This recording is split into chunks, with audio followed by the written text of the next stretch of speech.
కృష్ణుడు నా మిత్రుడు. కృష్ణ మిత్రమా, కృష్ణ! ఆగండి సైనికులారా.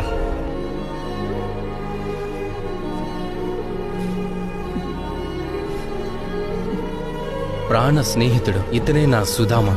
ఇకపై తను ద్వారకలో ఎక్కడికి వెళ్లాలన్నా ఎవ్వరూ ఆపకూడదు.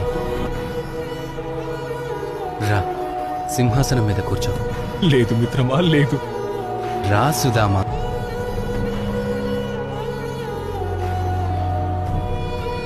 వద్దు మిత్రమా, అంత పని చెయ్యొద్దు కృష్ణ. ఇది నాకు ఆనందాన్ని ఇస్తుంది. నాకు ఈ ఆనందం లేకుండా చెయ్యొద్దు.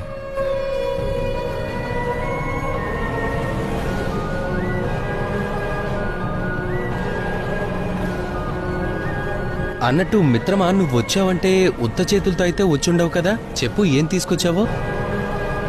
ఇంట్లో కేవలం పిడికెడు అటుకులు మాత్రమే మిగిలాయి. అవే తీసుకొచ్చాను మిత్రమా. అద్భుతం. నాకు ఈ విందు భోజనాలేవి ఆకలి తీర్చవు సుధామా. ప్రేమ నిండిన మనసుతో పిడికెడు అటుకులు పెట్టినా ఈ కృష్ణుడు సంతృప్తి చెందుతాడా?